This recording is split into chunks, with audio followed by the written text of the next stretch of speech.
Welcome to Ping Pong Philosophy with Filippo Ferrari. Filippo Ferrari is Senior Assistant Professor of the Department of Arts at the University of Bologna. You can learn more about his profile and his work in the description.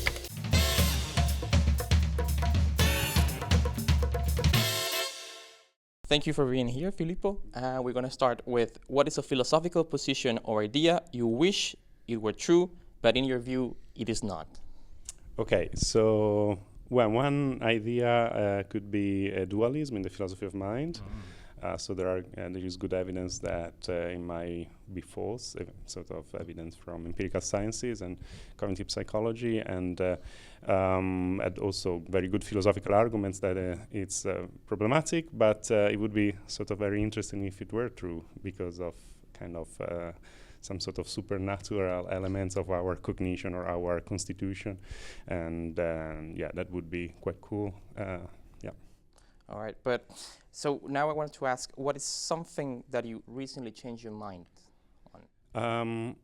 I think one big change of mind concerned the nature of truth. So I sort of was inclined to be a pluralist about truth, and nowadays I'm more like a deflationist or a minimalist of a sort. Yeah. Okay, so good. That's But so in contrast, what is a philosophical position that you have cherished for a long time? So they're still on truth. So still, I think the idea that truth has an important normative role to play in cognition and language, and in general, the idea that normativity has a really important role in epistemology, philosophy of mind, and language. And if you want to understand cognition and language, you need also to really understand the sort of normative structures of these practices. And All right. Well, we're gonna change a little bit the topic, and I want to ask you, what text do you think all philosophy students should read? Well, I think there is an obvious answer to that, which is Kripke's not Kripke's Sol Kripke Naming and Necessity, but I think also there are sort of other books that are really important. For example, The Sources of Normativity by Korsgaard. I think it's a very inspiring book and very important. And another one that I think everybody should really read is not a book, but is a very long article by David Kaplan, Demonstratives, and with afterthoughts. And that's a book. Well, it's Themes from Kaplan is a collection of essays where Demonstrative is published, but it's not probably.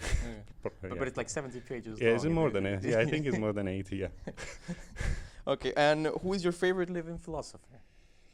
Kaplan is alive. Kaplan is alive, yeah, he's one of them. But I would say, Crispin Wright, just because we had so I know him very well. We had a very nice, so he was my supervisor, so I really esteem him as a person and as a philosopher. But other great inspiration are Williamson, Fine, and Gillasher. Okay. All right. What is an area outside philosophy that you think philosophers should engage with more? An area outside of philosophy?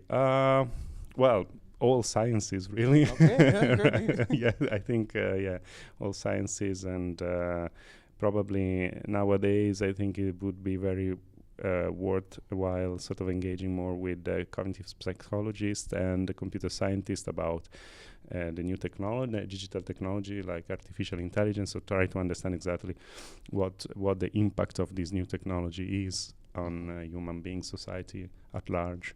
And philosophy has an important role to play together with other sciences, of course. All right. So this is more about your career as a professional philosopher. So when was the first time you included a text written by you in a course that you taught or TA'd? This could be ancient history as well, don't worry. I don't know. I don't remember. That's a tricky question. So I think it should have been somehow during my postdoc at Bonn University. I was teaching a course on truth and the nature of truth, and I think I have included one of my publication on the normativity of truth. So I think that was one of the first that I remember. But yeah. Okay, good. So as a lecturer, which country or institution has the best academic calendar? This is important because you've been in various countries. Right. So far, I think the United Kingdom.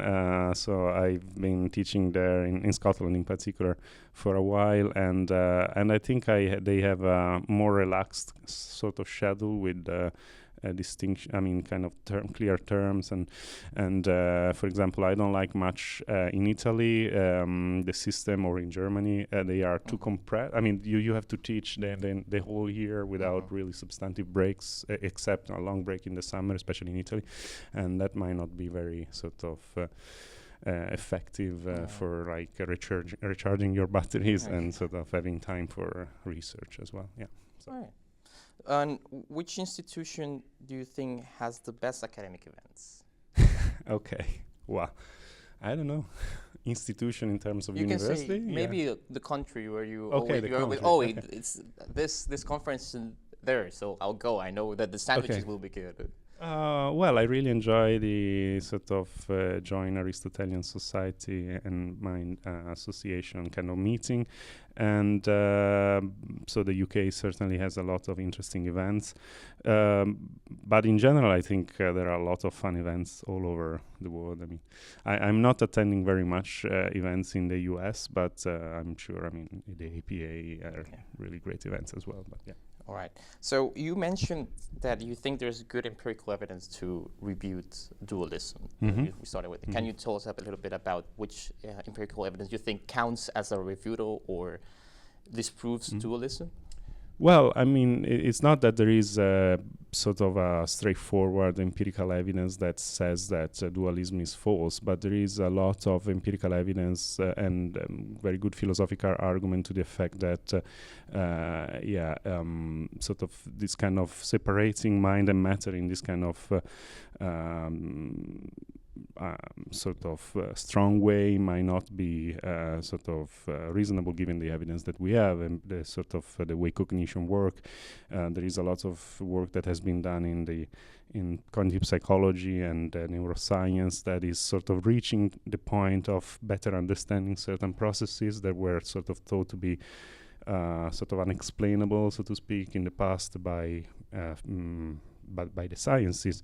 But I mean, as Chalmers has argued at length, there are still problems that are still philosophical problems, like the problem of consciousness, that we don't have a sort of good scientific understanding of it, but the idea is that sooner or later we might have a sort of a better grasp of what's going on. So there is this kind of idea that empirical evidence is actually getting us better explanation of certain processes that were sort of attached to the idea that previously to the idea that the mind is special and cannot be really investigated by empirical science. But I'm not an expert in the philosophy of mind, so it's just a vulgata sort of thing. Yeah. It's okay.